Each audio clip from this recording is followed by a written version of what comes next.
Today, I'm speaking with Leonard Poppel and Maximilian Huber, who are from a voice AI company called Malmachen. Now, they've been building voice AI solutions for companies for a long time, so I thought it'd be good to have a chat with them to see exactly how they're doing it.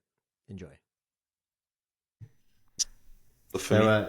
we were just chatting before, so everything's going pretty well, Max, eh? Nice. Yeah, absolutely. It's so some crazy times right now. So nice to be in voice AI. I think it's the best field I can currently imagine, and very exciting journey so far, for sure. Thanks for taking the time. That's awesome. Just give a quick background on Malmachen and who you are, give the intros and what you're doing. Yeah, sure. I can start. My name is Leo. I'm a co-founder of malmachen, and we are a voice AI agency from Germany in nearby Munich. And yeah, we've been working together now. The team was built like 2 years ago. We were building stuff, AI automations and voice AI systems. And now Max joined our team around 6 to 8 months ago. And now we're working with 5 people and everything's going very well. Lots of projects going on. And yeah. Nice. Absolutely, yeah. For me, it's even a bit different. So I actually only joined the team in May this year. So a bit later, they already founded the company a bit before that. And I finished my degree at university. Then I did an internship in IT consulting. And then only in February this year, I started to working on myself. And I started like as a typical AI agency, did some projects with chatbots, and then came across voice AI. And I thought, wow, this is amazing. And like in at this moment back in February, where I first experienced some voice AI, some very early voice AI callers, and I just thought, wow, I'm only going to focus on this from now on. And then over a friend, I met Leo and the other guys from Malmachen, and then decided to join them in May this year. So yeah, that's my bit more about my background. Nice. How did you both discover voice anyway? I guess you is it traditional playing around with a bunch of tools, testing out what's cool and voice just kind of tick that wow for you? Or is it different? For me, it's a bit more complex story. Me and Anton, one of our teammates, we had 2 years ago, while doing a master's degree, we had the idea to, while ChatGPT was coming out, the 3.5 version, that there weren't any like platforms like Vapi or Synthflow. We had the idea to run ChatGPT local on a Raspberry Pi. And we had the idea with hardware initially, like to replace call centers and everything. And yeah, we went after that idea, even got some funding for it, some small funding. But we were also stuck in the master's degree, and capacity wise, it wasn't really possible to go after that kind of project. So we went after other projects, built like Max, quite similar chatbots, automations. We were heavy in the AI space already. And then, yeah, we came around to Synthflow and really liked the performance and everything. And then we realized, hey, this is everything we were dreaming about, roughly said. And it gave us the opportunity to really use this platform and deliver solutions custom made to clients. Nice. Should we, if anyone's like watching this who's complete beginner, how do we want to like explain what voice AI is in terms of like what you're building being related to making phone calls? I'm sure some people have seen like ChatGPT or they've spoken to ChatGPT, but let's explain kind of what it is in relation to making and taking calls. Max, you? Absolutely. Yeah, Whoever wants to take that one. yeah, sure. So voice AI, I always explain it to people. It's like you can talk to ChatGPT. That's actually basically just what it is. So we've got a prompt for the assistant. We can give it a name, a personality, a knowledge base, so it just knows what's going on. If it's like an inbound assistant for a company, we simply create the knowledge base with the company and then connect it to Synthflow, for example, create the prompt, do some voice settings, choose gender, voice, and so on. And then it's connected to a phone number, of course. We use Twilio for that most of the time. Yeah, and then you have a number that you can call, or it can also make outbound calls itself, and then you can talk to that thing. It also then has function calling, which is also a very, very big part. So you can connect it, to make live connections to systems like CRMs, for example. And then like you can basically build whatever you like. For starting, it's quite simple to just create an assistant with knowledge base that can answer some basic questions. But then if it's supposed to be really valuable for the company, you really have to like dig a bit deeper, create those connections, really find out what's most valuable. And then you can really create some amazing systems with Synthflow and make.com, for example. So hope that explains it well. Yeah, that's good. So what would be like a really simple example of a build that you do for a client? And how does a voice AI bot that you create in Synthflow connect into a client for just like talk about one like simple use case so people can get like an idea about it? Yeah, for example, a lot of companies, they are running paid ads, for example, through Facebook or LinkedIn or Instagram, and clients or leads, they sign in through a lead formula, and people are struggling heavy to reach out to these leads fast, because leads submit the form oftentimes in the evening where no human is working anymore. And if you're not fast enough reaching out, if your speed to lead isn't fast enough, you will lose the lead, because in that time you wait with the contact, he can see a ad from a competitor with maybe a different or better offer, and he will go to the competitor. And if you have an AI, for example, who is after or behind this formula where the lead submits the form, the AI knows who is calling or which person the AI is calling. The AI qualifies the lead, asks him questions like, hey, I saw you signed up through one of our ads. What are your interests or what are you looking for? Qualifies the leads and sends the data directly into the CRM of our customer. And the customer knows already, okay, this is a qualified lead, it isn't a qualified lead. The AI is also able to book appointments. And that's one use case, for example. Nice. So yeah. Go on, sorry, Maxi. So that's like what we're currently focusing on heavily, because we found that to just be an amazing use case, this speed to lead, because it's just so difficult. Like if you don't want to spend all your day in the CRM and then manually call or message every lead that comes in, and this is like a super valuable solution that actually really wouldn't be possible without AI and without maybe hiring 5 people to do that full time. But I think one simpler thing that we've just built recently is a simple FAQ bot. So it's for a dance studio here in Bavaria, close to where we are. So we just created, like, the owner just told us, yeah, I would like to my customers to be able to call this number. And then he just gave us some info. We structured that info into a good prompt, gave it a voice and a personality, and it can then answer questions and also book appointments into their calendar, which is like a quite fairly simple build, I'd say. Wow, that's pretty cool. There was one crazy stat which I saw you give on a presentation before about the multiplier of somebody getting a call immediately from an AI when a lead comes through within the first few minutes. Was it like 100x more likely to convert or something like that? It was 100 times X to make contact to them, like that you reach them, and 21 times or 21x to convert them into a real paying client if you contact them after 5 minutes or in the first 5 minutes after submitting the form. And that's a study from the MIT in Massachusetts, Professor Oldroyd. And it's really crazy if you think about it. 5 minutes, that's really nothing. It's not even possible as a human. Like, how can you be that fast if you don't hang around in the CRM all day? So you don't have another option apart from using an AI that qualifies the lead. So it's really, really a no-brainer. And if the moment we deliver this sales pitch to one of our leads or clients, they know the pain. And this product also, regarding the background, this product was built because we were facing the struggles. We were already running ads for inbound AI assistants, and we had amazing lead numbers, crazy lead stats, but we weren't able to convert them because we weren't fast enough reaching out to them. And then I built the system. Like, I had the idea, okay, we just use an AI outbound caller, put them into our CRM. This worked out so well, and we realized, hey, this is a crazy product. A lot of people need this.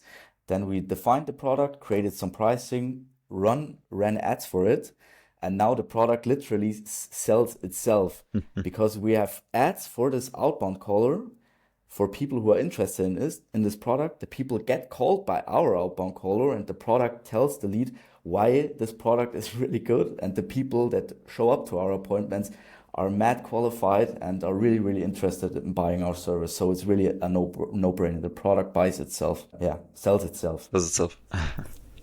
That's a great use case. Has there been like any like pushback with clients for putting it in, or is as soon as they skeptical at first and then when they see it working they're blown away, or how does that work when you're selling to a new client? Max, maybe you?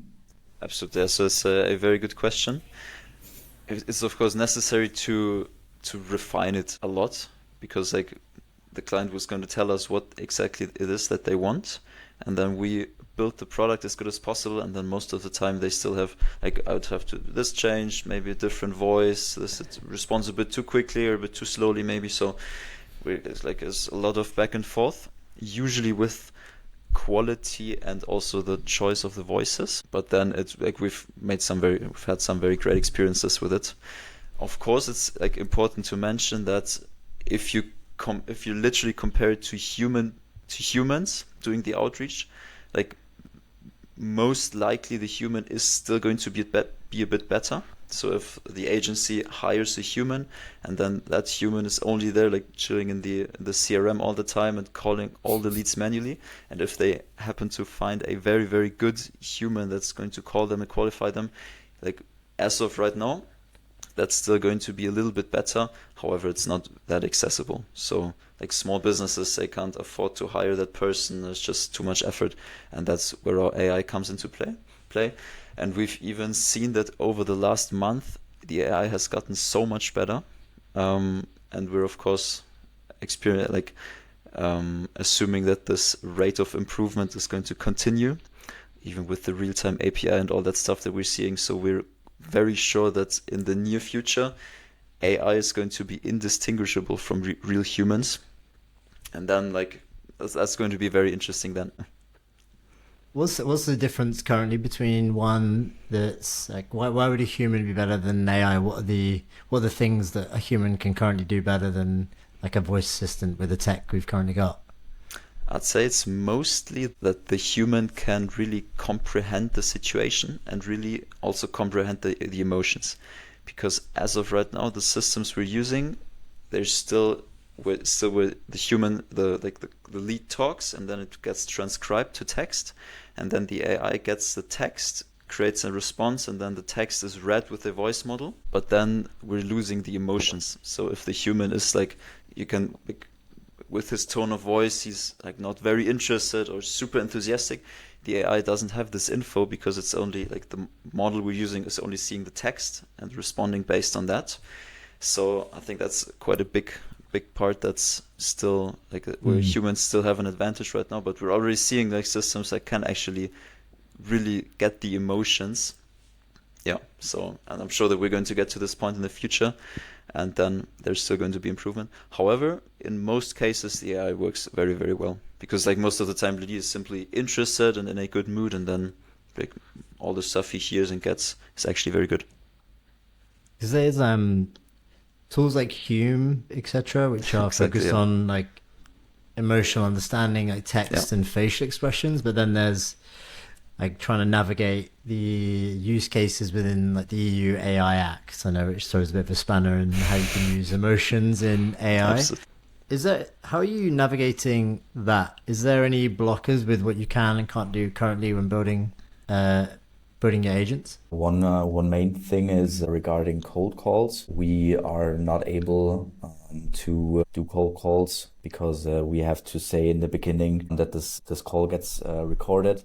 And if you're doing cold outreach and you say in the beginning, yeah, this call gets recorded, then the person will immediately will stop the call. And because at the moment Synthflow isn't able to like not record the call, there is always a transcript, and that's what regulates us a bit.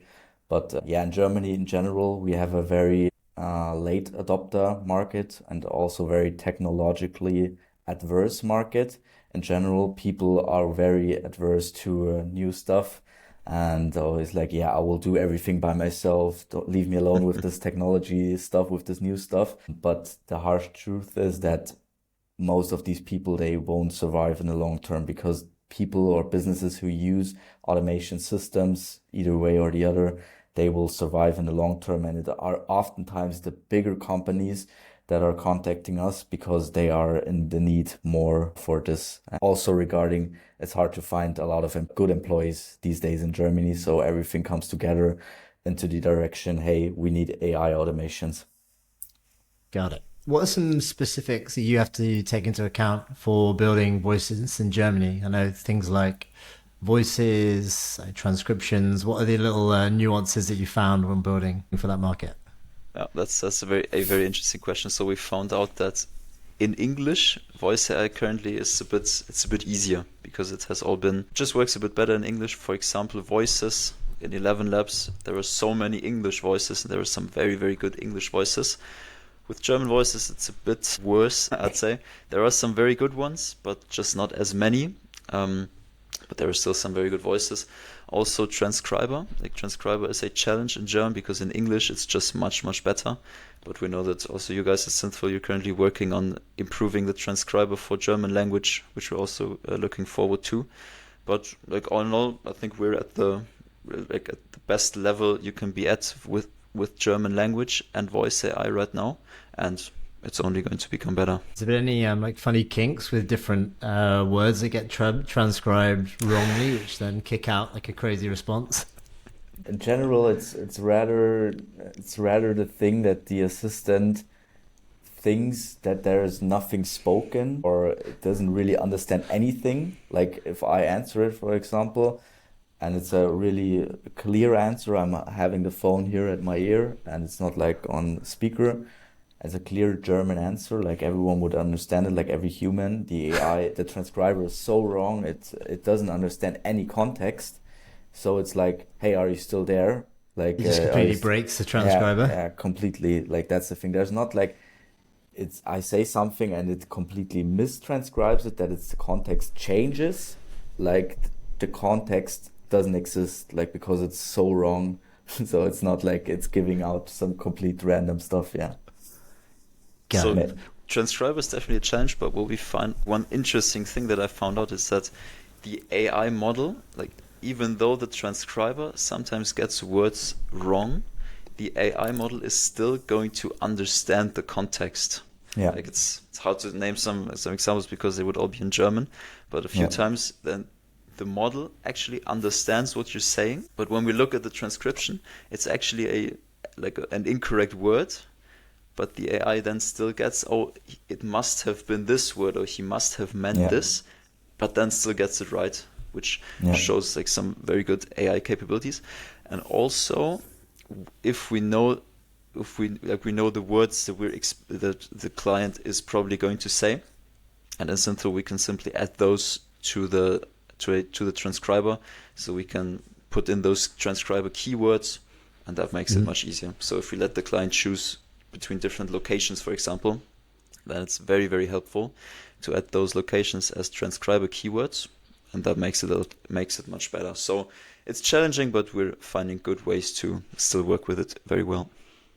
Nice. If someone's looking, so you're building a voice agency around this now, if someone's watching it and wants to build something similar, what do you think is either like the biggest opportunity for new people coming in to build, and like what should they look out for? So if they're an agency owner, they want to come in, they want to use Synthflow and sell agents, what cheat codes could you give somebody who can like skip forward a few steps? Wow. German market, and special focus on the German market now? Any. We'll go general with this one. It's a very good question. I'd say definitely be careful with regulatory compliance, because like that's also the way I started. So I started like as a solo entrepreneur, and then I also worked on a few voice AI systems, and it can be quite like what you don't want to happen is that you're on a sales call telling them all this amazing stuff, but then say, we're actually not even allowed to do this, and we're not even allowed to record calls. So definitely read into the regulations. It also depends on the country, And it's also depending on the country whether people actually care.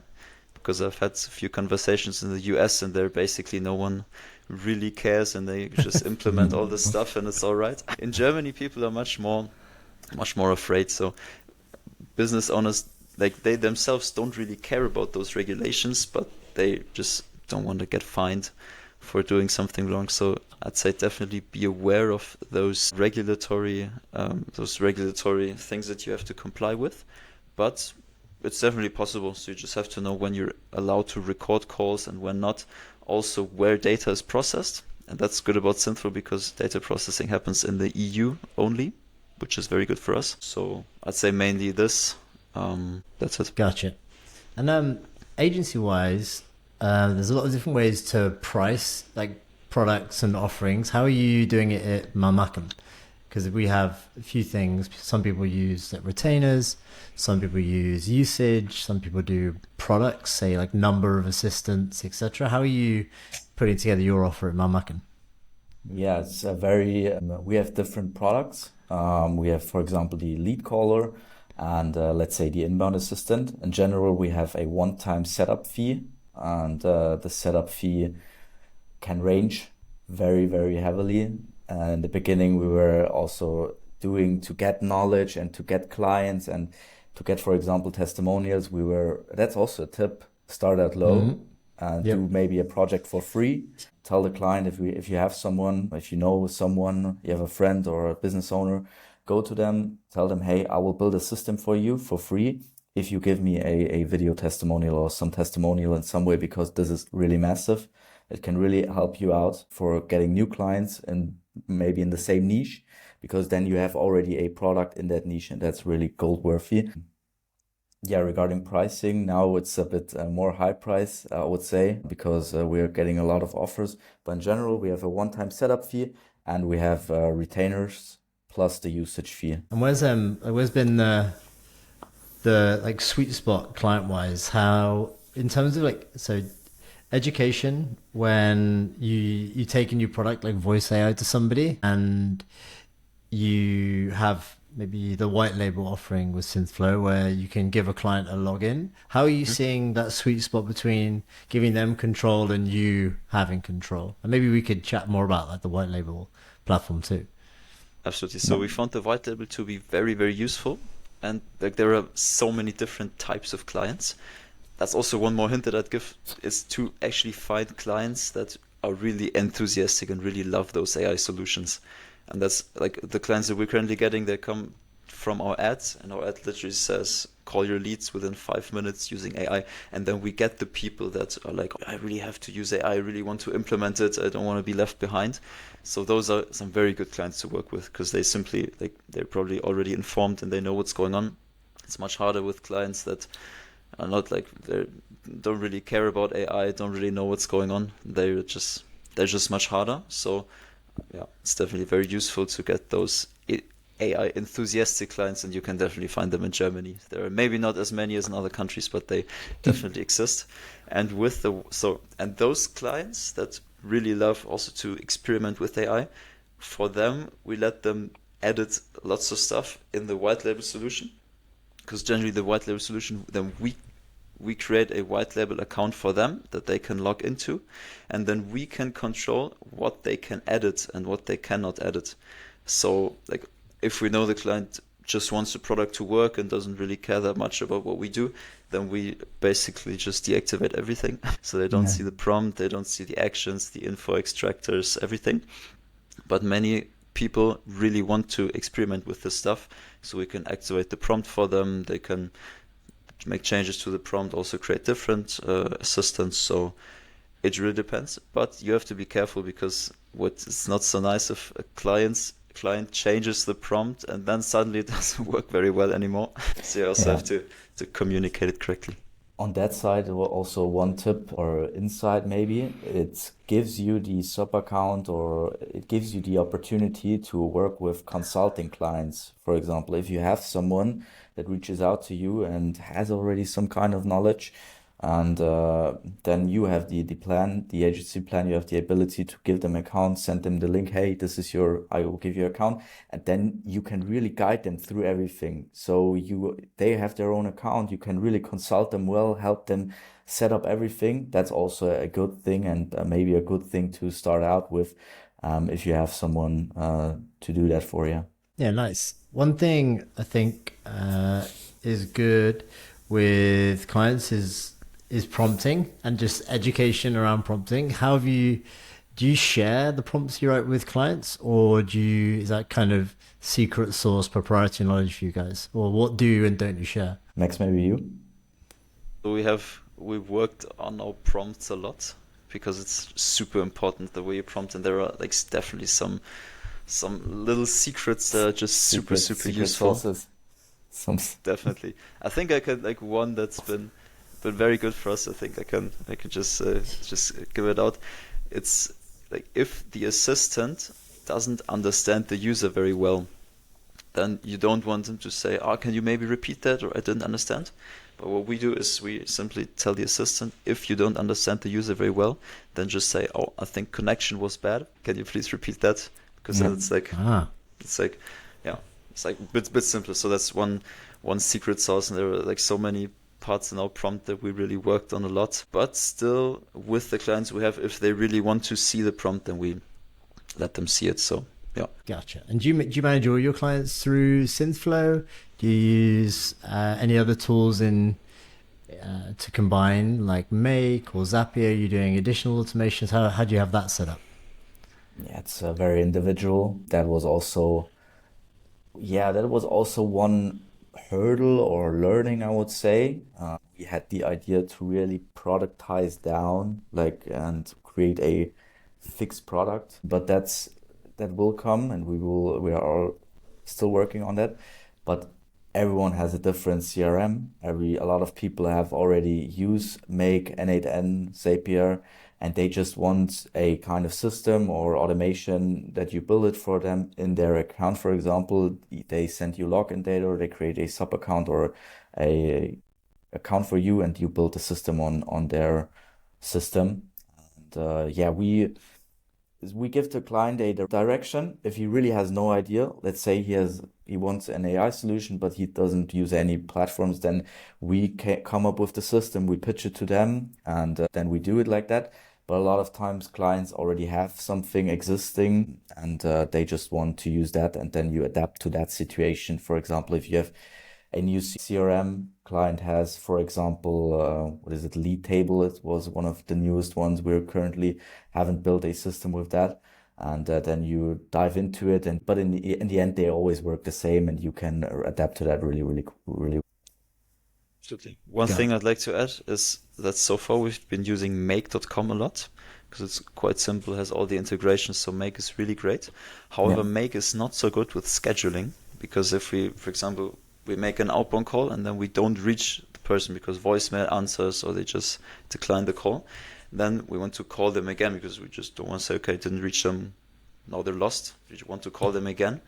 For that, we have to use scheduling. So maybe we call them 2 minutes afterwards, or we call them at 5 p.m. on the next day. And make.com is not so great for that because you only have the delay module, which is, I think, 3 minutes max. And also if you then write them into a Google Sheet and then check if the current time is the same as the time you want to call them, that will use a lot of operations. And for that, we found N8N to be very, very good, because N8N offers cron. So with cron, you can do perfect scheduling. So you can do whatever scheduling you like. You can do crazy scheduling, like trigger every third day of each second month or some stuff like that. So N8N is, I think, really, really nice. Nice. It's like a little technical hack for all the automation kings out there, and N8N is the way to go for. Is that what you do with people who are submitting leads through to get the instant calling N8N over Make or Zapier? No, at the moment we are still using Make for the instant call. You can also a bit of insight, but we have the instant form, and then in Make you can go with the so-called sleep module, and you can do 5 minutes per module, and you can do, I think, up to 45 minutes. So it's like, how many is it then? 9 sleeping modules, and then the execution or the scenario runs out. And that's, if you're starting out with Make, that's what you can do. Then you can also build a custom logic behind it without N8N, and that's what we currently have.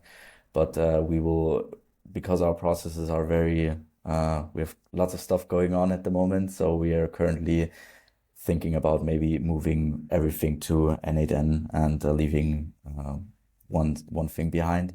I already talked to that with a client before this meeting. It's easier said than done, because in the end, like I already said, you have a lot of clients who really are using Make. That's just the reality.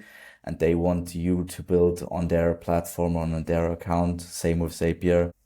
Got it. How do you explain that to clients? So if you're trying to sell a voice AI solution, how do you sell like the assistant and the implementation? And how do you explain to them about like no-code solutions like Zapier or Make? For maybe the more non-technical clients, say like a small to medium-sized company who know they should start using AI, but maybe don't know where to start.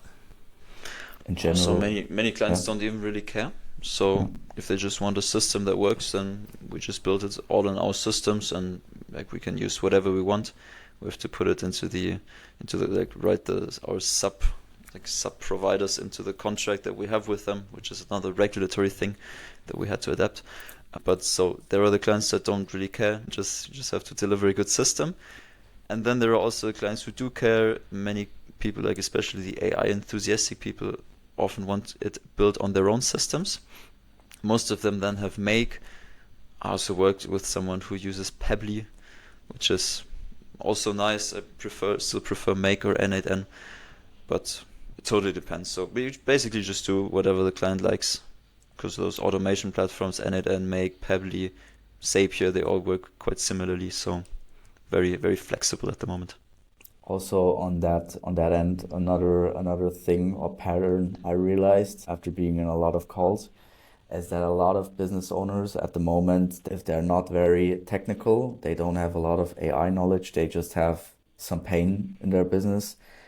They have this imagination of AI being the all-around problem solver, and you're in a sales call with them, and they're telling you, yeah, we can use AI there. And then it's your job as a developer or salesperson to tell them, or what we are always doing, also another insight, hey, we start at one point. Which is the point, or which is the thing that causes you the most pain at the moment? And then you have a starting point. Get to know the company, you get to know their data, you get to know their processes. And then you start with that, and then you move forward to the next process, For example, you have a bigger company, bigger client who are running sales calls, and then they're also saying, yeah, we need also an inbound customer service.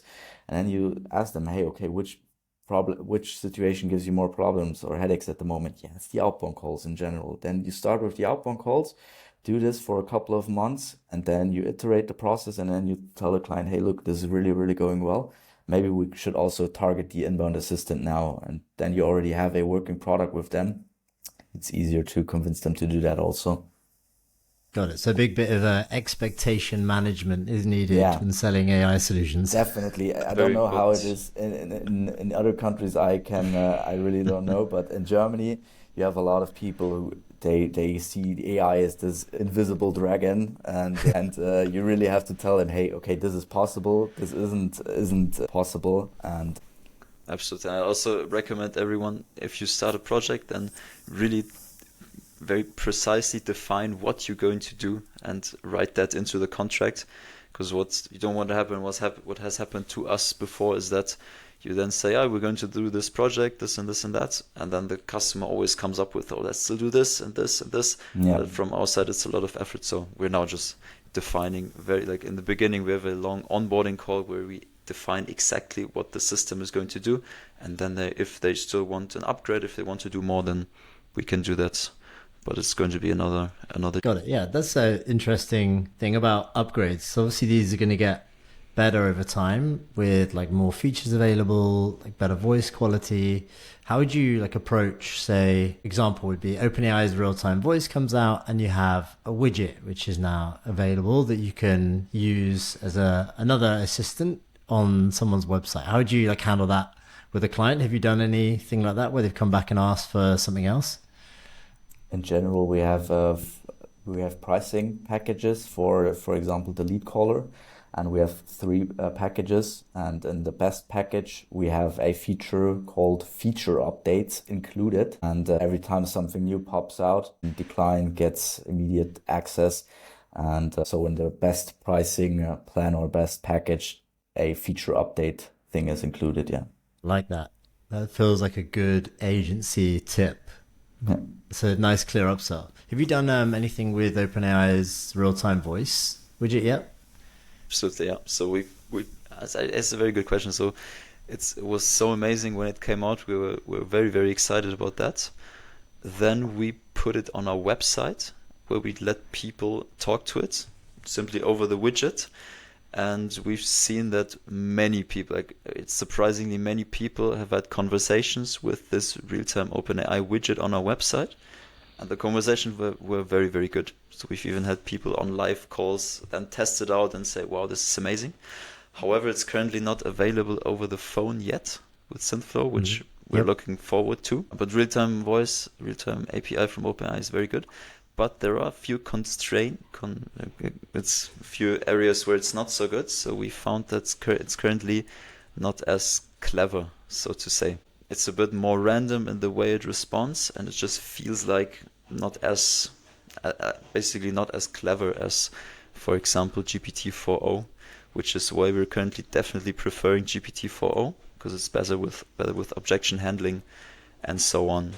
But I'm sure that the real-time API is going to improve a lot, and we're going to get to that point.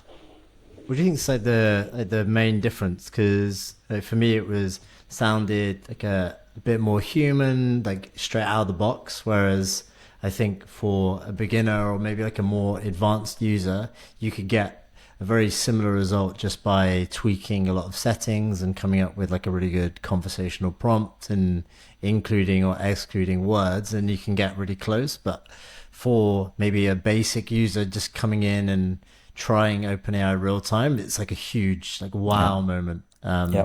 That was like the main difference for me when I first tested it. Yeah, it's definitely superior. Also, in the way it works, that you don't have this transcriber and voice stage, which is like those other systems are just much more complicated.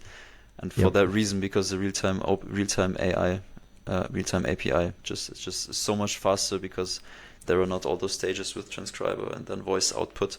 So it's definitely superior, and we're looking forward to the model actually being a bit stronger, a bit more clever. Because one thing that we found out is with short-term memory of the real-time API, it's not as great because for a few use cases we have to get the user to say a booking code, for example. So it's going to be a, let's say, 9-digit booking code. And if the user tells that to GPT-4o, then it'll easily remember. So he says it and the model will just say, most of the time, say all those digits correctly. But the real-time API, like when I tested it, I think 2 weeks ago, it got the first few and then it just seemed to forget the last few digits. So it wasn't good enough to be used for that use case. Where do you think this goes next? What are you most looking forward to coming, which maybe it could be a capability which isn't currently doable, or and something you wish for, or something that you know is coming down the pipe from either OpenAI or another provider like Claude? What are you most excited about? Lots of stuff. General for us, the most urgent stuff are, one, the voices. Second, the transcriber. If we can get improvements there, would make a massive change for us. Is this Germany specific? That's for us, for our agency specific. In general, I would say, GPT-5, really. I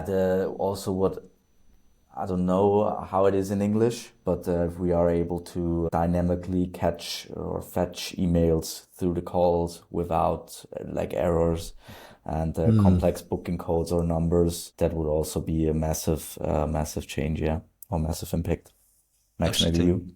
Yeah, so basically, I'm like in the future, we're very sure that it's going to move to those voice-based AI models that just process the voice input and then create voice output directly without the step of being text-based only.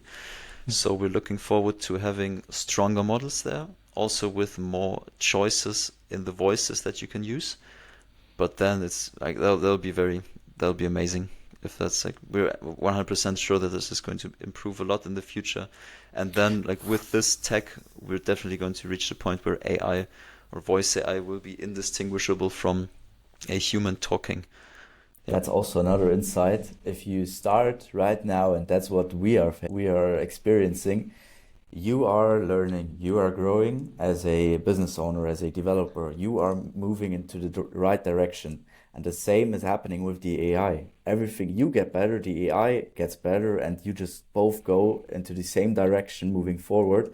And you meet there, and it's just massive. And you have a great product. You have you have great knowledge about the product, and then you have massive opportunities. Like you can do everything. If you focus on one niche, for example, regarding outbound calls or inbound calls, just one thing, like small thing, businesses are facing lots of pain at the moment, especially here in Germany, and you have amazing opportunities.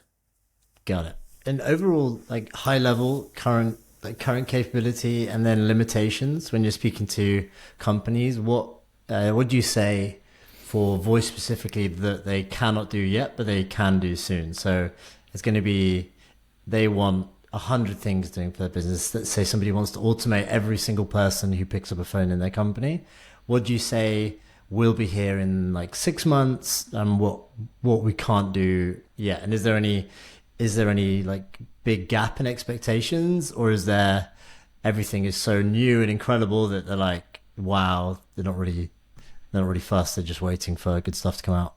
In general, you have to communicate well. That's the first thing. You have to, like I already said, they are seeing a lot of pain points in their business, and they're also having to explain to their employees that, hey, we are using AI system, without them getting afraid, like, hey, I will lose my job and everything. So you can communicate, for example, hey, you have a sales team and they are closing the deals, but you only have 10 people in the sales department, and they also need to qualify the leads. So spend or waste a lot of time manually calling them down, and then you can communicate, hey, okay, if we run a AI system after every ad that qualifies the lead, pre-qualifies and pre-selects the leads, so your real sales team, like with real humans, just has better qualified leads, they are way more efficient, and they can close more deals. That's really, really a good communication strategy, for example. Nice. Yeah, I know that. And There's also a- regarding your question, Sorry, go on. feature-wise, we're looking forward to, we're expecting the AI to be able to catch emails correctly, because that's actually a huge thing. So we ourselves have tried many, many different solutions and workarounds just to be able to catch emails on the phone, which is not currently not possible, but we're quite sure that it'll be possible in the future. So that's one thing. Then also just general latency and also transcriber quality. So just how good the AI understands you. So in general, we're just expecting everything to be getting much better in the future. Nice. Okay, we've got a few minutes left. Let's talk about everyone's favorite topic, which is tools and tech stack. So what are you using to run your agency, top to bottom, like website, CRM, caller, database? Just run through it all. Yeah, we pretty much leaned it down, I would say. We are 100% regarding, some individual stuff, but really most of the time it's Synthflow for the voice part. For us internal, make.com with some other stuff, but also most of the part make CRM, Atlassian, Jira. But regarding that, we are also currently looking up for a switch, and we are running our sales funnel, and that's what's really maybe also another insight. Just we had the idea at the beginning, we have to be very diverse, and here a lot of channels, But now we just run paid ads, like with a fixed budget, and we really niched it down or made it more lean. And this was really a game changer for us regarding efficiency and leads getting in. We really have good data on that. And Slack, we're using Slack to communicate, Jira for the CRM, Facebook leads, Synthflow, make basic website. Doesn't have to be that complicated. And yeah, I think Max, maybe you also. No, I think that's it. Also Google Workspace with Yeah. Drive and Yeah, email, which true, works very true. well for us. Also Nice. also could be. Yeah. I think those are the Yeah. most How do you go important about things, yeah. testing your agents? When you're deploying one for a new business, do you have a set list of things that you want to test for? Is there jailbreaks that you try? So let's just say like a jailbreak is when someone manages to break the assistant, and then it talks about, I don't know, baking cakes or something when it should be qualifying a lead. Like how do you go about like testing those guidelines? Yeah, so that's a big part of the prompt, because our prompt, if you would look into it, it's like big percentage of the prompt is simply about staying in the persona. Only talk about what you can talk about. Don't give any wrong information. Like really only talk about the stuff that you were explicitly given in the prompt or over the actions like CRM calls, etc. And we found some guidelines that work very well for that. We've done lots of testing. So like one of our co-founders once managed to jailbreak it. So it's basically sold a Porsche 911 for €1, which is not perfect, but we also looked into it from a legal perspective, and like that's not a proper contract that has been made. So it's all right. We're trying the jailbreaking stuff. We're trying it a lot, but our current guidelines work very well for that. So it's very, very hard to jailbreak it to get it to talk about anything. And also with testing, so we're doing lots of testing internally. And what I do for every client I work with is I first create the assistant and then tell the client, okay, please test it. Like test it a lot, test it yourself or with your friends or customers. And then I create in Google Sheets, I create a feedback sheet where they can enter the timestamp of the call they've had and then leave detailed feedback. So I've got one column for technical feedback, so latency, or did the agent stop, or did it not understand something, and then another column for conversation flow or conversation quality, meaning did it maybe not, like the words used, was it not perfect, did it maybe not give the optimal response. And then like there's a lot of back and forth. And then I always look at this. So typically the client makes 5 to 6 calls, leaves detailed feedback. Then I look at it, improve it. Then he makes more calls, leaves more feedback. And then after maybe 4 to 5 feedback loops, it gets to a point where it works very well. This is really a game changer, I would say, also for others as a tip.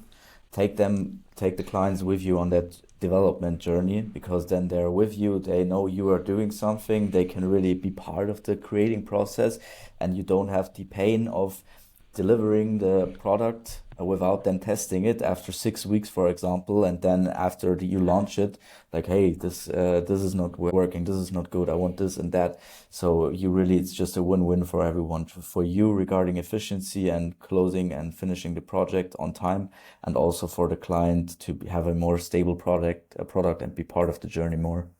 Absolutely. Nice. And Like one it. more hint to people that are probably watching and thinking about starting this business themselves. It's important to not underestimate the project, because it might look like it's actually not that hard and you just create an assistant with knowledge base, but there's so much that goes into it, so many feedback loops, still many things that can go wrong. So don't underestimate the time it's going to take, and then also don't underprice it. Don't sell under your value, because you don't want to do a cheap project and then work on it for weeks. So be a bit careful with that. Nice. I think that's a good place to end. So you guys are a Synthflow Gold partner, I think. Is that right? Yes. How can anyone get in touch with you if they see this video and want to work with you guys? Yeah, just on our website, and maybe Tommy will leave email address. I think Max is frozen, and just leave our email address, And yeah, we're open for projects. Yeah, I think we're in Germany really one of the first needle movers, I would say, and have a lot of knowledge already. And so we can help a lot of people with that. And yeah, I hope person listening got some good insights. I think it's really learning by doing a lot of stuff. You can create assistants really fast, but the difference between having an assistant that can be hosted on the UI and just talk with you and really having a valuable product that is really customer ready is still big of a gap. But regarding other stuff, just go for it. Massive opportunities at the moment. Yep. We are already at that point. Like in 5 months, we were at a different place. Right now, we have so much people contacting us for solutions that it's already about scaling up, like hiring someone and looking out how to scale, like what are the tasks we can give to someone else. So you can really make progress in like 1 year. You can really change everything, your whole life, basically. Sounds good. Perfect way to stop. Leonard, thanks for your time. Maximilian, when you watch this back, thanks for your time too. I think you got disconnected, but yeah, reach out to these guys. They do a great job building voice assistants, and yeah, catch you soon. Yeah, thank you, Tom. Bye-bye. Thank you. Bye.